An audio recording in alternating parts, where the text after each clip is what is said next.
right, it's another Bull of MLM Network Marketing Warfare podcast. I haven't heard my own intro in quite a while. People like my intro, so I kept it because it's perfect. Bull of MLM, the Network Marketing Warfare podcast. What's this podcast about? It's about the industry of network marketing, MLM, multi-level marketing, the goods, the bads, the indifference. Obviously, I'm pro MLM. I'm in the industry. I love the industry. I'm very passionate about it. Very passionate about correcting some of the ways. I have on guests who they are pro MLM. They're professionals. They're leaders. And I've had people who are anti MLM in the industry talk about their grievances of it.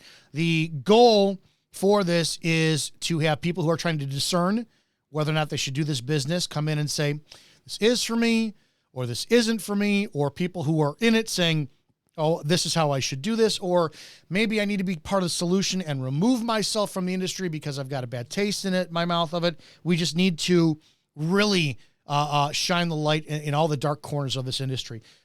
Today's guest, it's been, I got to first extend a very grateful mindset to having Todd Falcone on from toddfalcone.com. I tried to get him on months ago, but then due to my scheduling issues, it just wasn't a go. So today is going to be great. Came across Todd's content in my search for, the correct way to advocate the business. And his stuff kept popping up on the social media searches. And I liked his delivery. I liked his mentality. It was really no bullshit. And it was matter of fact, and it was not hype. It wasn't sensationalism. It wasn't emotionalism. It wasn't all the stuff that I had been exposed to in the beginning of my MLM journey. So, number one, Todd, I can't thank you enough for rescheduling and making this fit. And number two, just welcome. Let's have a great damn conversation today. Yeah, let's do it, man. I love your intro, the bull.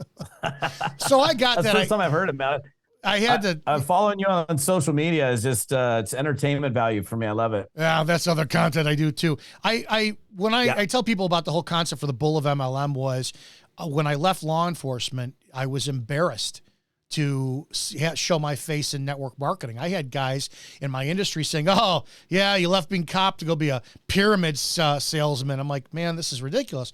So I knew I believed in the industry. Couldn't make it work for me back then. So I'm like, I don't know how I need to do this.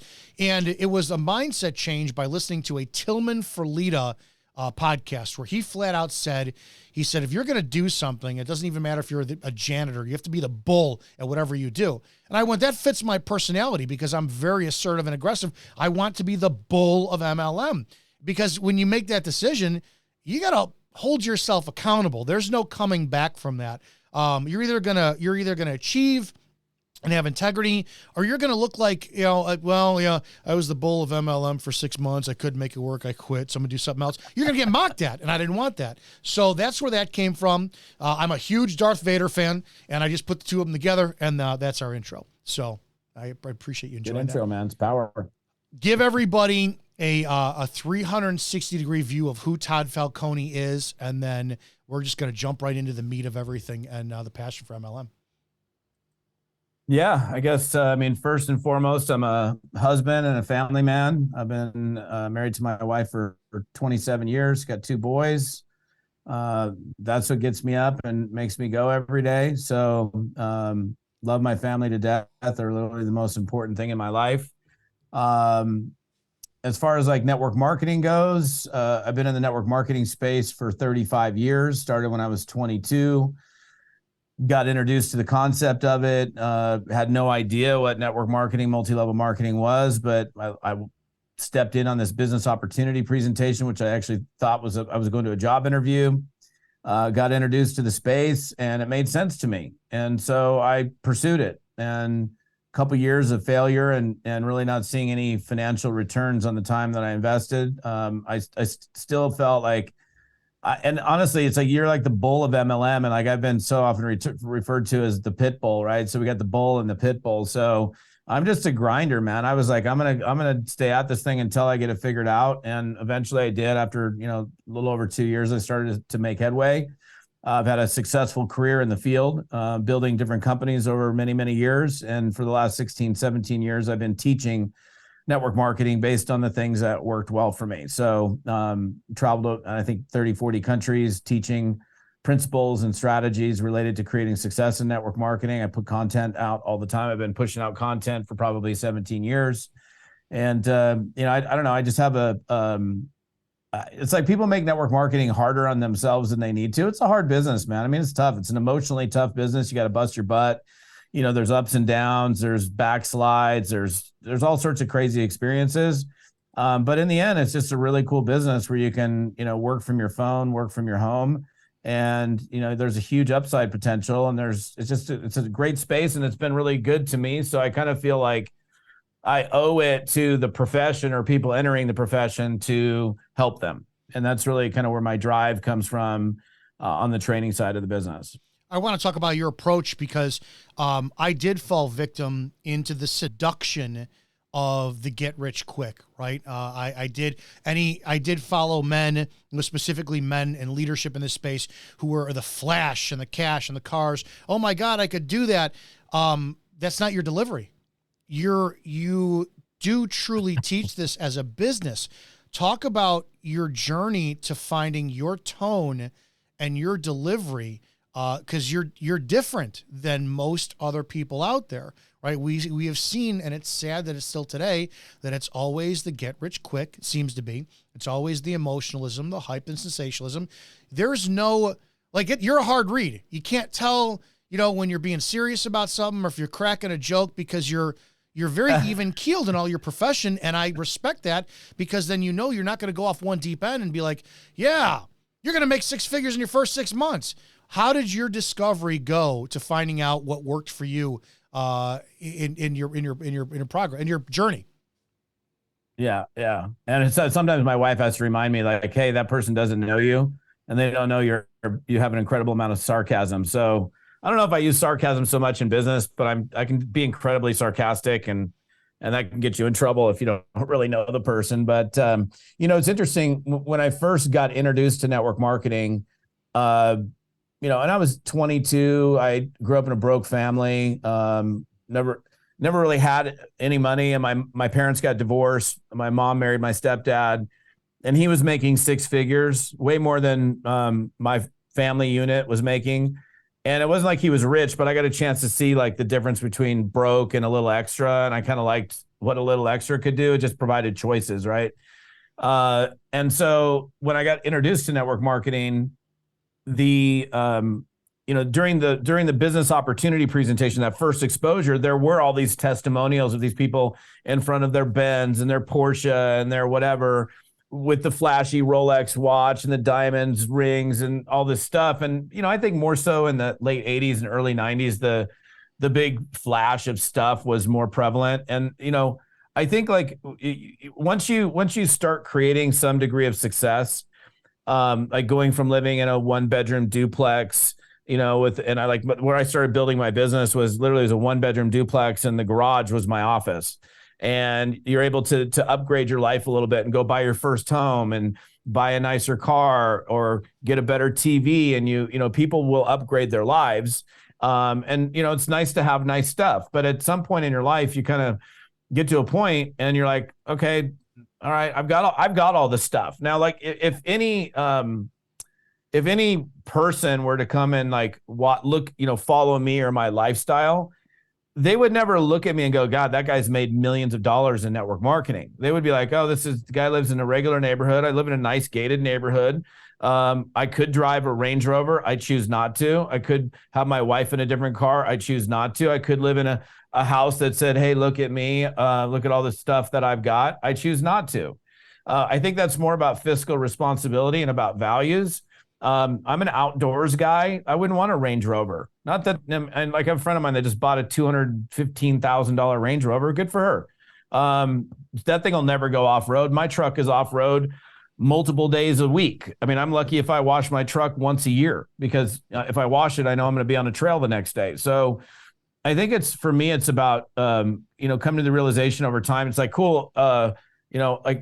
I've acquired this stuff. I remember my first status symbol actually of success was an 18 karat gold Rolex President with a diamond bezel, diamond numerals. And I remember 2000, maybe 92, like 1998, I probably bought that watch.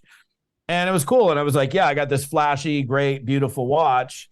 And trust me, it feels great on your wrist, and it feels even better on your wrist when you're wearing ratty shorts and a tie-dye t-shirt and flip-flops. Like that, to me, I'd rather wear my Rolex in that scene than I don't even wear suits anymore. So, I would never wear the watch because I very, very rarely wear suits. But, after a while, you kind of realize like, it's a nice watch, but it stayed in the safe most of the time.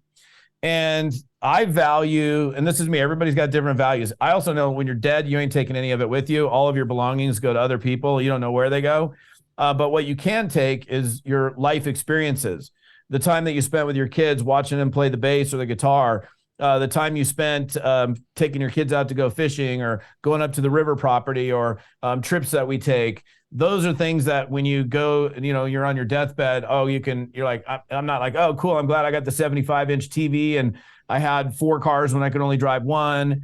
So there's that part of me that probably brings out the other part of me, which is I know that when I started in network marketing, I wanted somebody to tell me the truth.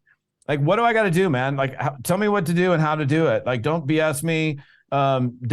You don't need to sugarcoat it. Just tell me what I got to do and what book I need to read, what event that I need to attend, whatever I need to consume, whatever I need to do.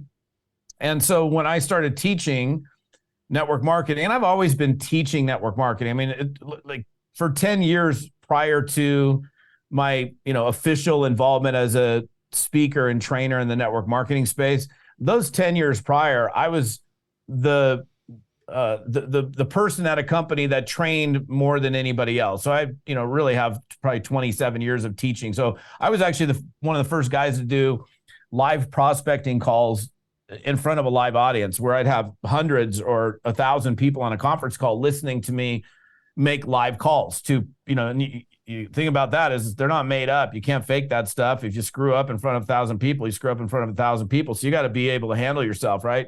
And so I've been teaching it for a long time, and I guess I teach from the perspective of what I liked, and that was just tell me the truth and be honest. Like, and the same thing goes like with people. Like if you're like when I was in the field recruiting early on in my career, I would tell people the truth. I'd be, look, Dom, here's the deal. Like, this is going to be hard work. You're not going to, you might work the whole month and make very, very little. You're going to bust your ass. You're going to be probably the hardest working, most underpaid person for the first 6 to 10 or 12 months of your network marketing career. The second year, you're going to be super hardworking and maybe make decent money by the time and this is if you stay focused and you keep your head down. By year 3, you could be one of the highest paying, easiest workers on the planet. So I would rather tell somebody the truth rather than someone come in and think that it's going to happen for them, because, and nobody told me this, Dominick, but when I came into network marketing, nobody said you're going to be making 10 grand a month in 90 days. Nobody said it. But the business opportunity presentation of what I planted in my own head, I thought 10 grand a month, 90 days. So literally 90 days into my very first network marketing venture, I quit my job. I was making $1,000 a week selling cable television door to door.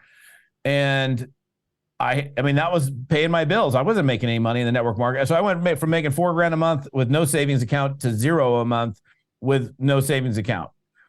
And granted, that was a decision I made. I got to live with my decision. But if I could have gone back in reverse and done it over again, I probably wouldn't have quit the job, because it was, 10 to 12 hours a week for $1,000 a week. And I could have probably lasted longer and probably, made it happen in that first company.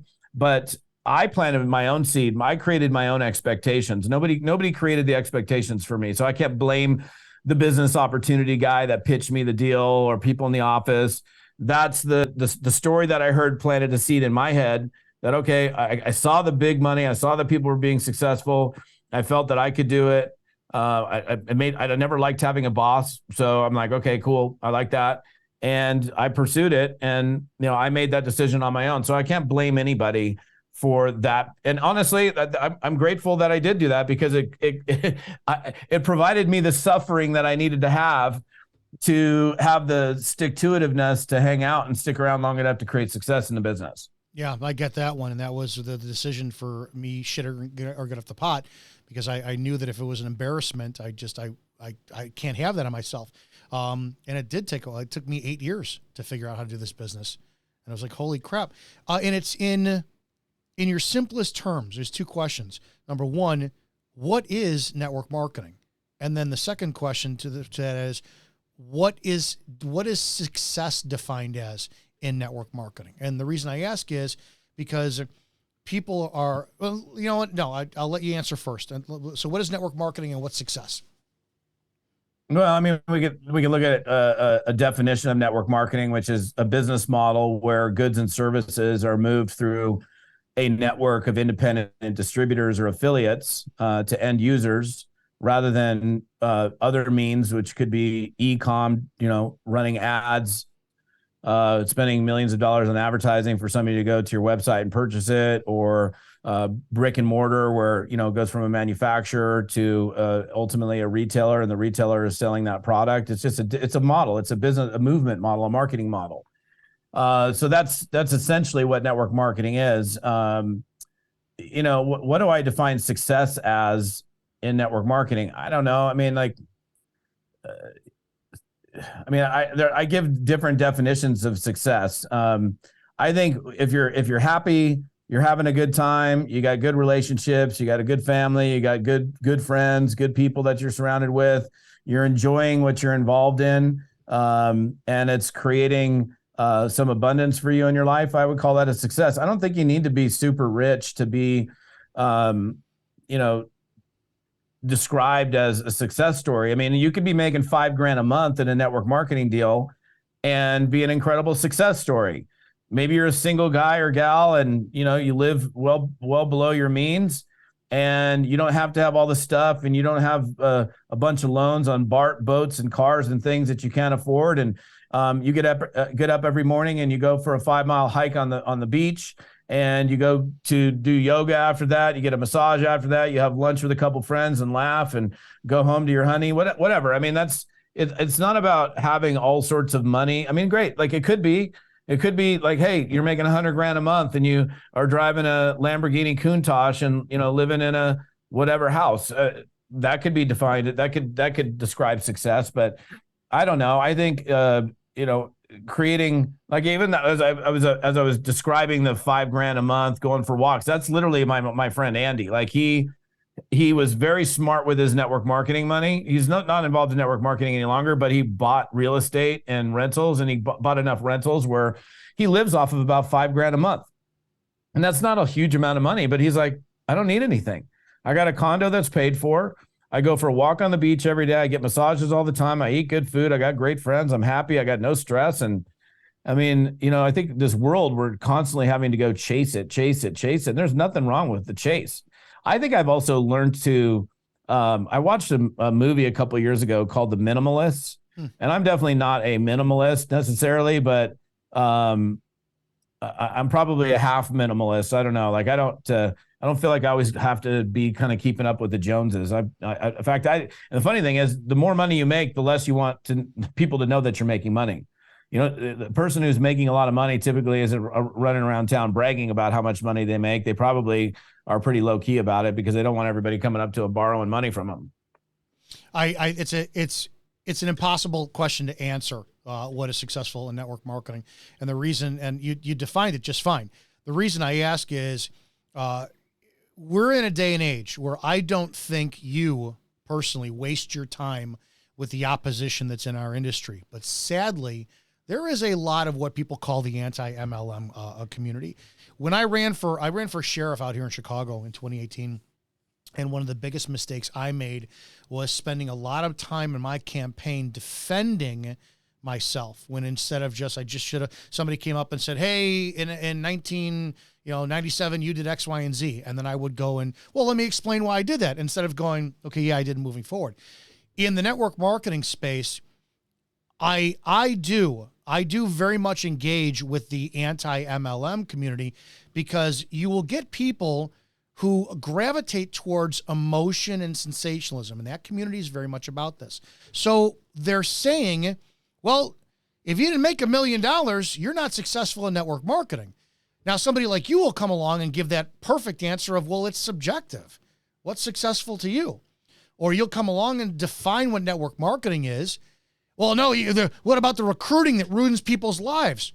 Well, that's a part of business. What? What the fuck? Ruins people's lives all the time. How does recruiting? I don't understand that. And by the way, you can make $1,000 a month. You got to keep your full-time job. You got a cool product that you like, that, you know, you got benefit from, and you share it with other people. People network stuff all the time, whether it's movies and restaurants or, you know, whatever's going on in town. You got to go check it out. They don't get paid for it. Here you find a product that you like. You're making an extra $1,000 a month. You'd never have any intention of leaving your full-time job. And that extra $1,000 a month could be life-changing. It could be another car. It could be a car for your spouse. It could be, you know, enough to go and take your kids out and do some fun stuff when you otherwise couldn't afford it. So you don't have to make $1 million to do it. And the recruiting thing, like, I love it. I love it when people just smash the recruiting thing. Like, I don't get it. Like, if you found something that you really felt was cool, why would you not want to share other people about it? And the funny thing is, all these people that are anti-MLMers, they're doing network marketing every day. I see that they're all the time. referring stuff to people every single day. They're just not getting paid for it. That's their argument. Oh my God, the new Italian place in town. Have you eaten there? It's so good. Oh my gosh, my mouth is watering. Even as I, you know, start talking about it, it's like the best Italian food we've ever had in town. You know, 5 of your friends go there because of your personal referral.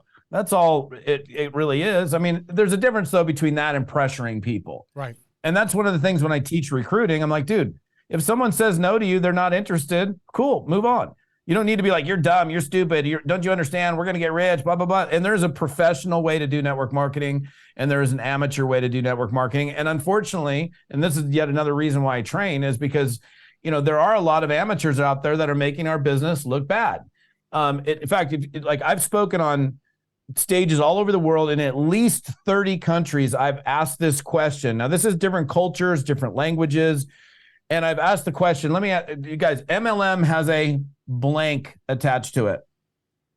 And in every country, they come up with the word negative. Stigma. Yeah, okay. Without exception. Like, I could be in Sweden or Iceland or Norway or Finland or Central America or South America, and they can come up with the word. So I'm like, wait a second. Okay, so universally, people that are involved in the business know that there is that some people feel that there's a stigma attached to it. And the funny thing is, like, I've done this on stage. When I think about stigma, I think about this big, fat, seeping, pussy wart on your face that's about to explode. I do that on purpose so people get grossed out. Yeah, you got me. And so what you're saying is, a profession that I've made my career for 35 years is a big, fat, seeping, pussy wart. That pisses me off. Is the network marketing profession perfect? No, it's not even close to perfect. Every profession has issues. Every profession has good seeds and bad seeds. And there's people that do it the right way and they do it in a professional manner. Then there's people that come in, and this is a problem for our space. You know, people come in, they build the business for like 2 months, and then they quit. And so you told all these people that, oh, I found this really cool thing, I'm all excited about it. And then you go do another one for 2 months, you quit. You do another one for 3 months, you quit. You do another one. And after a while, all your friends are like, dude, what, you know, first of all, you're in 4 other deals that are still in business, that are still legitimate plays, but you failed to commit to any of those things. And so what you're doing is you're actually creating negative energy in the marketplace because of your lack of commitment.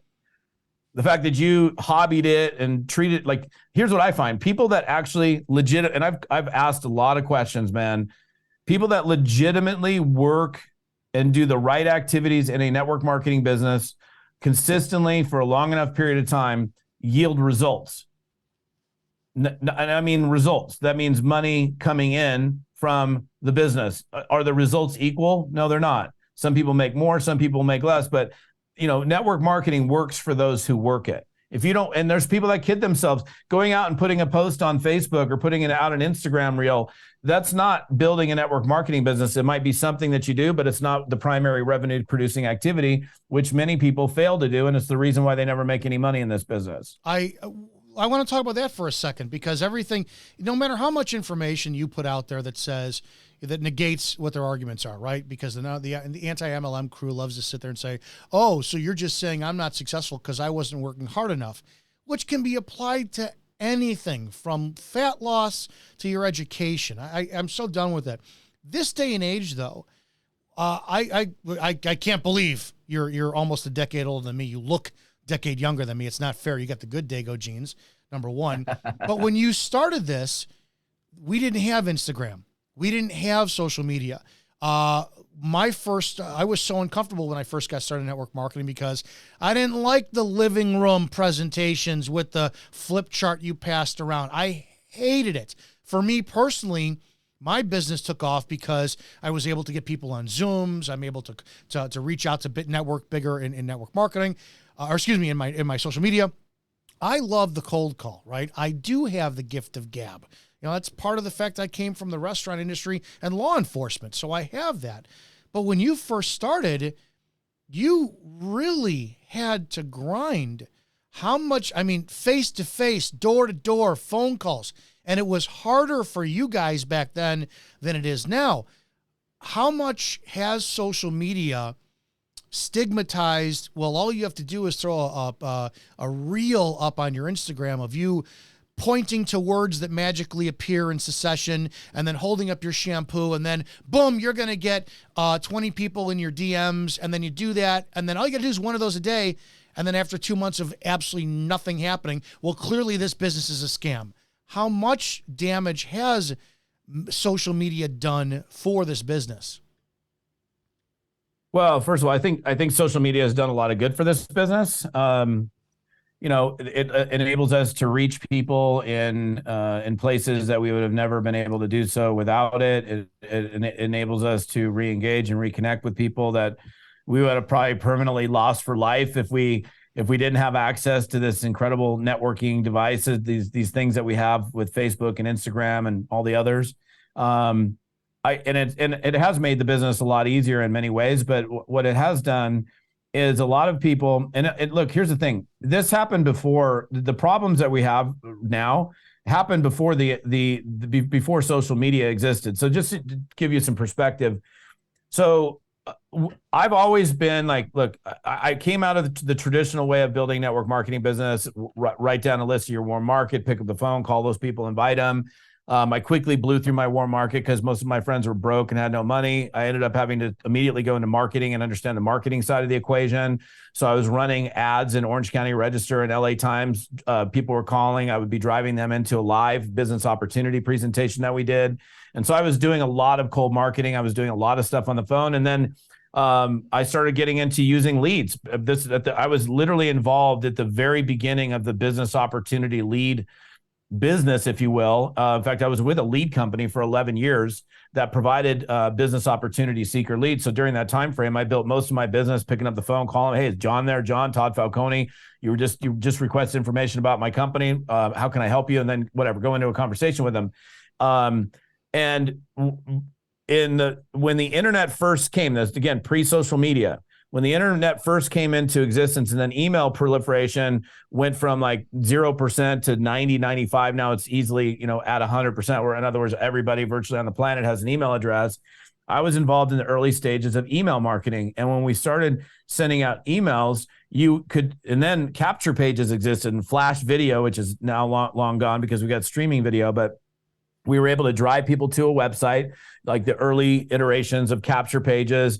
They would opt in with their name and email address. They would go in, they would watch a presentation. In fact, I was involved with the very first online power line building system way back in the day, using fear of loss, where people would be stacked into a line and the emails would go out, hey, you got 10 people beneath you. If you upgrade by Thursday tonight, these people potentially be in your organization. I won't go into the whole thing about that, but that was a very effective means of marketing. And there were people then, and there were people over the next coming years that created these tools, these resources for networkers to use those resources to build their network marketing businesses. And ultimately what ended up happening is, and they all had me coming in to speak, because a lot of people would come in and are like, hey, I'm just going to send email. And I'm going to just sit back and like wait for the money to come in. And not that they wouldn't make sales and that they wouldn't get signups, they would, but you don't build a distribution network, a tightly knit distribution network of people that collaborate and work together and support one another by just sending out emails. And it's like, I don't even know who my sponsor is. I've never seen him, never talked to him, don't know who he is or who she is. No, I'm not saying you can't make sales. I was sponsoring personally over 100 people a month at one point, and I did that for 15 months straight, just sending emails. And that actually was problematic because I couldn't keep up with the amount of people that were signing up frontline to me on the team. Like there was people on my front line I never even had a chance to get to know. So it was really good. In fact, I think it was too good, which created problems because then I'd have people dropping out who never got the kind of support that they should have gotten because the system was too effective. And so I won't mention any of these companies, but there have been, a handful of companies over the years that promoted online systems, again, pre-social media. And they had me coming in because they finally came to the realization, oh my God, we got to teach people how to call these prospects and build a relationship and build trust and work. So they brought me in as the older dude, that the wise old man. I wasn't even old. I mean, I was probably 37, 38, 39 when I was doing this, and coming in and speaking for these different organizations, teaching these people that were online marketers, look, hey, it's cool that you're generating a lead and that you may even generate a sign up, but you got to pick up the phone and say, hey, Dominick, Todd Falcone, welcome to the team. Want to make sure you get plugged in. I want to get you introduced to some of the other team leaders here that are here to support you and help you build your business. I want to make sure that you're plugged into this, that, and the other, that they actually become part of something rather than they're just smacked up against the wall in something and they're there for 60 days and they never got any support, so they bailed. So then social media comes along. Sorry, I think I need to provide a little history leading into the question you asked me. And then we go into social media. Now you can sit there and you can DM and you can copy and paste and you can send messages out to people. And you can, if you're good on social media and you got some quality, either you're really good looking or you're really funny or you're really controversial or you're really accommodating, whatever it is, you've got something. You're not vanilla, because vanilla doesn't work on social media at all. You know that. You're far from vanilla on social media. I see you. So, what it's done is it's created, yet another generation of people that are, behind their keyboard and they're sitting there just typing away. And yes, they're getting some results, but they're not maximizing the results that they could be getting because a lot of those people are never even engaging people in conversation. To me, the internet, or social media in particular, is a resource for me to make a connection with somebody. You and I, for example, we made our connection through social media. We ended up on the phone with one another, and now I'm sitting here on your podcast. So to me, it's a springboard into an actual conversation. The problem exists when people are just only behind, because here's the thing, you don't have to face your fears. You don't have to face your demons. You don't have to face your inadequacies hiding behind a computer screen and poking away at the keyboard.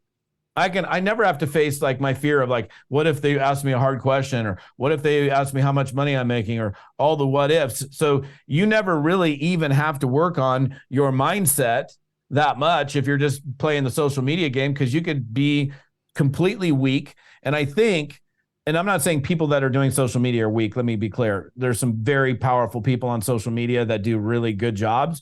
But what it does for a lot of people, if the only game that they play is a social media game and they don't have the social connection game, like, for example, you and I communicating eyeball to eyeball or on the phone, it's like you've got muscle atrophy. You're not flexing that communication muscle. And if you don't use it, you do lose it. So, and that muscle, that communication muscle, the ability to interact with other human beings is a critical part of building a sustainable distribution network of people that collaboratively work with one another to create volume and sales and great success stories. Are we in a position, and I'm going to generalize this because there's always some really fantastic examples and exceptions to the rule. 21-year-old me was horrible in sales because I was a kid, because I looked like a kid. I was young.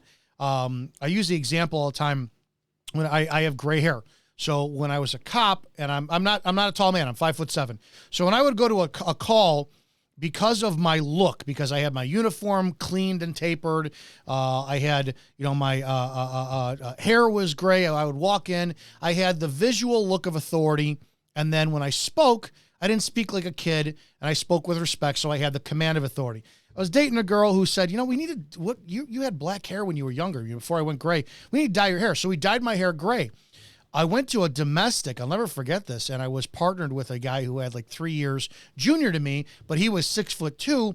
We go to the call, all of a sudden, because I look like a kid, they went right to him instead. It was the perception, bigger commanding presence. This is the person of authority here.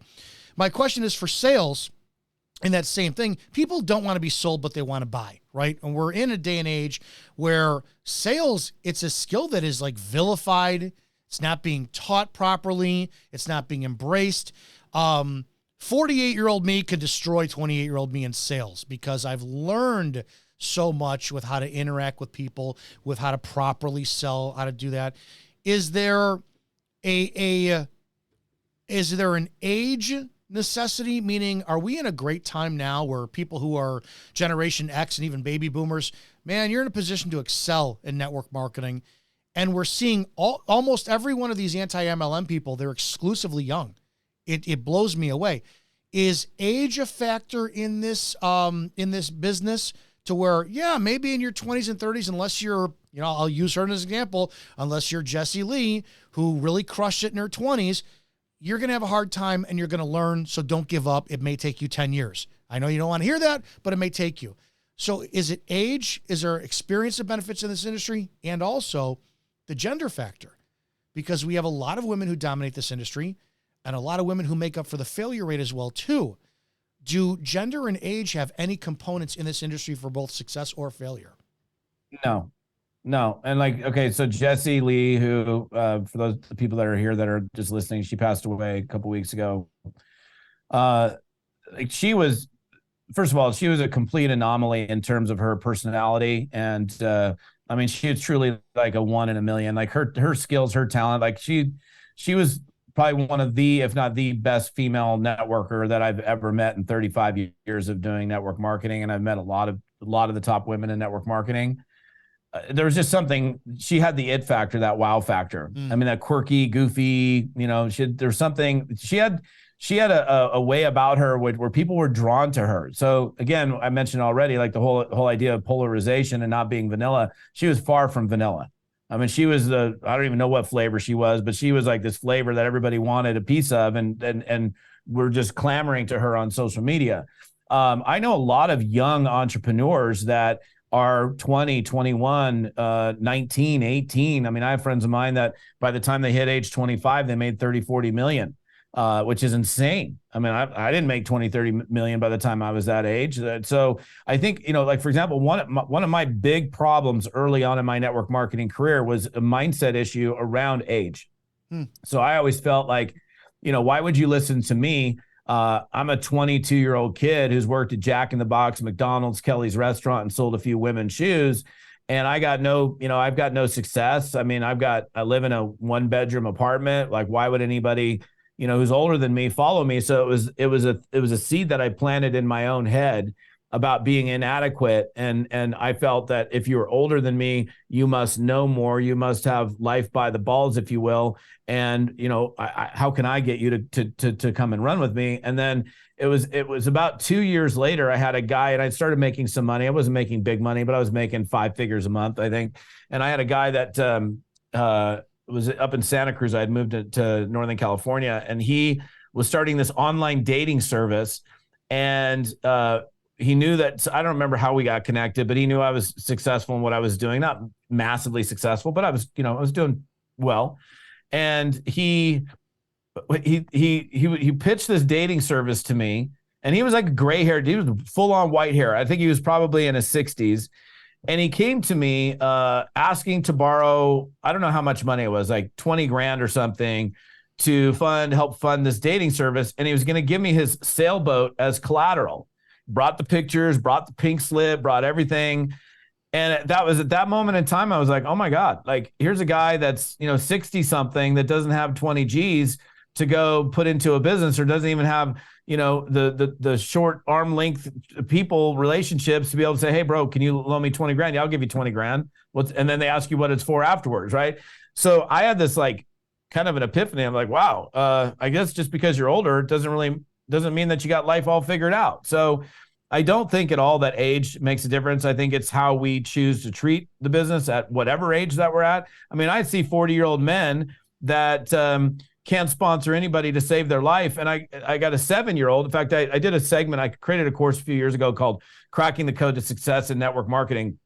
It's a very robust training program on how to succeed in our business. And I included a segment called So Simple a 7-year-old Could Do It. And the reason I did that was I was in Kalamazoo, Michigan, speaking at an event. And this lady pulls me aside. She goes, I want you to meet my daughter. And I was like, okay. And I meet this little girl. She's 7. And she's like, tell him what you did. And she's like, I'm a senior manager. I'm like, you're what? She's like, yeah, I'm a senior manager. And I looked at her mom. She goes, yep, she did it all on her own. And to in this particular company, she had to personally enroll 24 people in order to hit that position. So here's this, granted, legally, she was not signed up. It was her mother that signed up in the business. But all her mother did is laid it out. Like, it's like the old teaching method, tell, show, try, do. So she told her what it was and how to go about doing it. She demonstrated a few times what it was like to make contacts and talk to people. She goes, you give it a try. And she would like give her a little coaching and until she could go do it on her own. And this girl legitimately went out and sponsored like 24 people. Was a senior manager in this company. Her mom didn't enroll any of them. She didn't even help with any of them. She did it all on her own. And again, there's 40, 50-year-old men and women that can't even find, that can't sign up anybody to save their life because they're so stuck in here. This is the killer right here. Is our inadequacies, our self-worth issues. Like, why would somebody listen to me? Or what if I screw up? What if they judge me? That's one of the biggest problems that people are so worried about. They're involved in network marketing, but then they're concerned about, how they're going to be perceived for being in network marketing. You can't go anywhere in network marketing when you're worried about how people are going to perceive you in the very thing that you're in. Yeah, it's crazy. Yeah, that was and my, then, that was my mentality. Women dominate the space. Like women rule the world, man. They do. They rule the world, period. And they rule the network marketing space. Like statistically, if we look at if we looked at the direct selling profession, which is split between direct sales companies and multi-level marketing companies, I can extrapolate on that if your audience needs me to do that. But it's 70+% women. So, does that mean men have a harder chance at it? No, it's just, this is a natural business model that's just great for women. They can do it on their own time with their own flexibility around kids and family schedule or whatever schedule that they've got. And, I don't think that's ever going to change. All right. I really don't see it ever changing. You just handled all the objections I would have, right? It's not a gender issue. It's not an age issue. It's the recruiting issue. You smash that up there. Why do we have such a horrible stigma reputation for having a very big dropout rate and people not just leaving and go? We don't have people going, hey, I just tried it. No, I failed. It wasn't for me. We have people who leave and make a bigger noise about why they shouldn't do the pyramid scam than why they do. And Jesse Lee said this all the time. If you spent as much time talking about how badly the business was as when you were in the business doing it, you would have been extremely successful. What do you think is the main attribution to people leaving the business and having a horrible exit out of it and their failure rate in the first place? Again, this goes back to something I kind of got into earlier. Like the failure rate. Okay, so if we look at whatever the failure rate is, and nobody's ever done a statistical analysis on that. So if you're like going to quote some statistic that 95% or 98% fail in network marketing, it's a bullshit. I want to see the research study. Can we show me the research study? Can we talk about that for 1 second? Because, and this has always been my argument, and correct me if I'm wrong, that's subjective because you can't say what failure is. If somebody comes in and they pay their entry fee, and maybe they make no money for 6 years, but they love being a own consumer of the product, and they're like, yeah, I'm successful. Didn't you cover that in the beginning, where success is subjective to the person and the individual? So it's impossible to come up with it's a 97% failure rate. You physically, mathematically cannot come up with that statistic. No, you can't. And one thing that we can look at is we can look at a company's income disclosure statement. Legally, they provide an income disclosure statement, which shows ranks, people at ranks, numbers of people at ranks in that company and the percentage and what they earn. That's a legal disclaimer that the companies need to provide here in the U.S. Unfortunately, that disclaimer takes into account anybody that's ever signed up as a distributor in the company, regardless of whether they even reached out to a single person, or if a person signed up, really they were just a customer, but they signed up as a distributor and they're included in that percentage of failures of people making no money. What I found from real world field experience is that people that do the business make the money. Now, I'll give you a quick example. And I remember the exact date of this phone call. I use this as an example on trainings all the time. I had a guy, my phone rang October 15th of 2016, called me up. He's like, hey, man. I'm like, hey, what's up? He's like, hey, what's going on? And he sounded like depressed. And I was like, dude, what's up? And he's like, hey, what's good out there? And people come to me like with what's good out there all the time because I kind of have my eye on who's doing what and who's not. So I definitely know what's happening in the network marketing space. So he's calling me like, what's the hottest, coolest, latest, greatest deal? And I was like, bro, dude, before we get into that, let's talk about you for a second. You sound like you're down. What's going on? Oh, my business just isn't really working. I'm like, okay, you're still the same company, right? He's like, yeah. I'm like, how you been there? How long you been there? Like, he goes like 10 years. So he's been in this one company. By the way, they're still in existence to this day. There's still people I know over there that are cranking it. And he's 10 years into this deal, and he's like looking for another deal because his business isn't working. I said, before we get into me referring you to some other leader in another company, let me ask you a couple questions. How many people have you recruited into the business this year? Now, remember, it's like 10 and a half months through the year.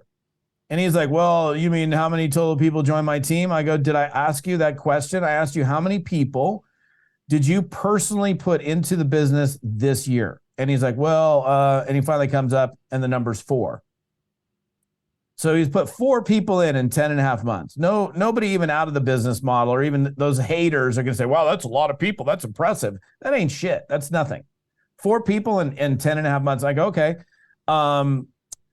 You've been in for 10 years. How many people would you say you've recruited in total over the 10 years? And he was like, again, he tried to like, oh, yeah, how many total joined the team? I said, dude, you're asking me for my advice. At least you got to be straight with me. You don't need to tell me the exact number because it's probably, but how many people do you think you're recruited in the lifetime of you being involved in that company? And he's like, well, if I had to guess, probably like somewhere between 40 and 50. So in 10 and a half years or 10 years, this dude has recruited 40 people, maybe 50 over 10 years, 4 this year. And then my final question, this was really killed me. I go, you're full-time in the business, right? He goes, yep. I mean, do you have any other businesses? Any other side ventures? Are you working for anybody else? Like this is all you do. He's like, yep. Okay, cool. How many hours a week would you say that you put on and in your business? And he's like, well, probably, I don't know, 10 or 15 hours a week. And I'm just like throwing my fucking hands up in the air. I'm like, dude, seriously? You're like 10 and a half months into the year. You've recruited 4 people. You've recruited 50 people total in 10 years. And you're not even a part-time networker. And yet you're trying to find a deal someplace else. That's not going to solve the problem. You have to go look in the mirror. That's the problem. You're just not doing the business. You're in the business, but you're not doing the business. That's the reason you're not succeeding, because in the same exact company that he's in, I know people right now, and I knew people then back in 2016 that were crushing it. So it's just a matter of people applying themselves. And here's the problem, Dominick. People will apply themselves. Like, okay, so let's take Jessie Lee, who's a phenom. She was phenomenal. And I was so just distraught with her passing. Like so many networkers just who knew her. Man, I mean, she was just legendary. Like nobody's like, you're not going to be another Jessie Lee. There's only one Jessie Lee. Jessie Lee can attract people like that. Just no problem. You might not have that. So you're trying to play this social media game and you're putting stories out and reels and stuff. And that's all you're doing. And you're not attracting very many people because you got no social media game. You don't have the wow factor, the it factor. You haven't found your special sauce yet. But you're not talking to people, reaching out to people in other ways, engaging people. And then you're like, you spend 3 months doing Facebook posts and complain to 10 other people about how network marketing doesn't work, but you've never really even done network marketing. You did part of it, but you didn't really do it. So I just really think that people don't make it in this business because for the most part, they don't do the work. Now, let me cover this for the naysayers. There are people that join network marketing that should not be involved in network marketing. Thank you. Last thing you're going to hear from me is, oh, network marketing is for everybody. Everybody should be in network marketing. No, they shouldn't. There are people that can't cut it here. This is a social game. This is a game of facing your inner demons and your inadequacies, your self-worth issues, and your ability to communicate with clarity and be able to invite and have conversations with people and be able to lead people and deal with people coming in and quitting the very next day. It's a hard business. And there's people like, I've had people join my teams that I'm like, in fact, I like one guy in particular, I'm like, I don't want to steal anybody's dream from him. Like, I'm not going to say, I'm a pretty good judge, so I'm not going to say, no, you'd never cut it out in this business. But this guy is like, he's broke. He's got no social game. He probably has not ever had a date, because I can't even imagine this guy asking somebody out on a date. Like, he has no game whatsoever. And I'm just like, I just don't see that. This guy's so awkward and on the verge of creepy, man. And it's just like he reminds you of a creeper. Like, when you talk to him, that's the creeper guy, unfortunately. And so I said, listen, man, save your money. I just don't know that this business model is for you. And then like a week later, 2 weeks later, I look at my genealogy report, and the guy found his way into my downline, front line to me. And I was just like, I tried to tell him not to do it. He still did it. He lasted 2 months and then he was gone. So, some people just aren't cut out for it. It is a social business. Not to say, by the way, that an introvert can't do network marketing. I know many high-level earners that are introverts. They prefer to be by themselves and solo and solemn, whatever. But when they need to turn the switch on, they go turn the switch on, they get after it. And then when they're done, they go hang out by themselves. I'm different. I go hang out with other people and, have a good time. And that's just me. But I can be an introvert too. I can be like, I don't want to talk to anybody for a while, especially after I just did a 3-day event. I'm like, I don't want to talk to anybody for like 2 days. Just leave me alone. I appreciate you doing this. I kind of want to touch on that for a second. Going back to social media. And again, I don't want to bring too much social or societal issues in here, but what you just said, it's so easy for us as recruiters to highlight the good and hype up, right? You're going to be great at this, and God knows so many people wind up doing that. I think you do have a responsibility to tell people, hey, it's just my opinion. I don't know if this business is for you. You could be saving your reputation, because at least if you put that out there, they won't try it for 2 months and then drop out and say, oh, well, Todd Falcone fucked me over by getting me in this pyramid scam. No, I actually tried to mentor you properly and tell you the polar opposite of blowing smoke up your ass. Society doesn't like that. Society wants a participation award all over the place. It's not what we grew up with.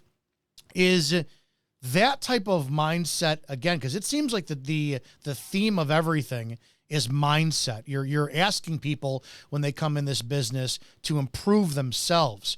You're asking them to improve their skills. You're asking them to actually treat this like work. I mean, who does that? You got to treat this like work.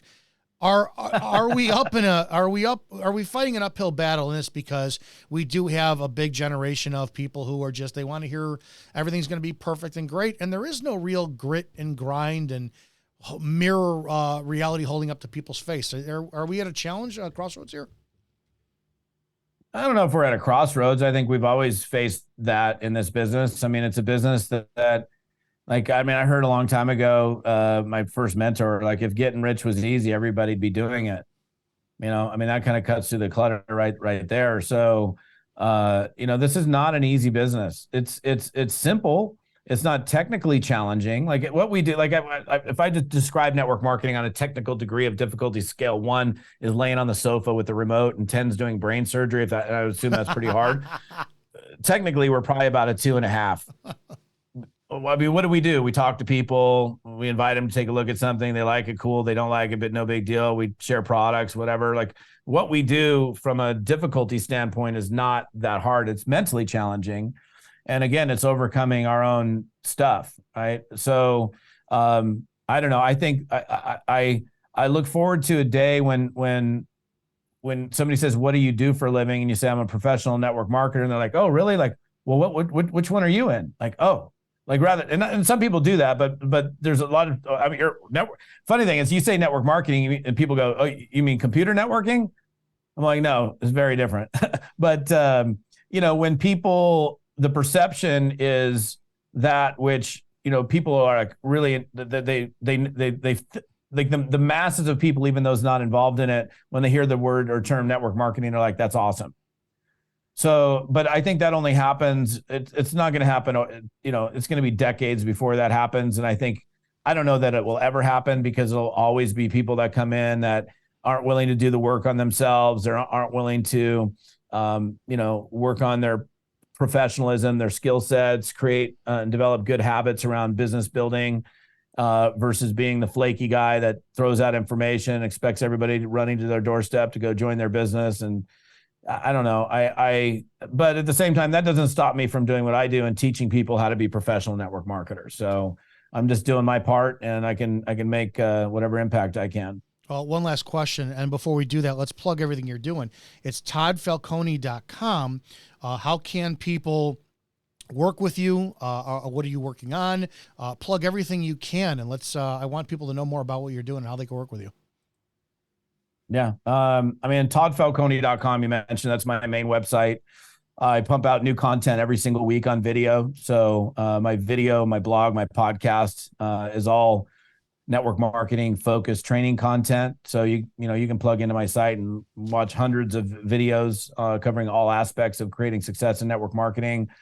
I have produced probably 20 different courses on video and audio over the years that cover different elements and aspects to creating success in network marketing. Just to throw out a couple of my bestsellers, like Insider Secrets to Recruiting Professionals. It's one of my top selling courses that I've ever created. Teaches people how to recruit professional people, realtors, insurance agents, mortgage professionals, other people that kind of already have the goods and they do what we do. They're doing it someplace else. I have a book called The Little Black Book of Scripts, which we're actually getting ready to do a full edit on. That book has become incredibly prevalent throughout the network marketing space, helping people put the words in their mouth for different situations that they might encounter. Cracking the Code to Success is another one I produced. That's like kind of the A to Z anthology of creating success in network marketing. Leadership Evolution, which covers the whole leadership side. And there's a bunch of other stuff I won't mention on my courses, but I run a 12-week accountability program that I do once a quarter. We're in the middle of it right now, which helps people to be more accountable, more consistent in their business. I do small group recruiting retreats. I speak for different network marketing companies as well as independent distributor organizations for Super Saturdays, weekly Zooms, things like that. I mean, during the week, I'm doing a handful of those every week.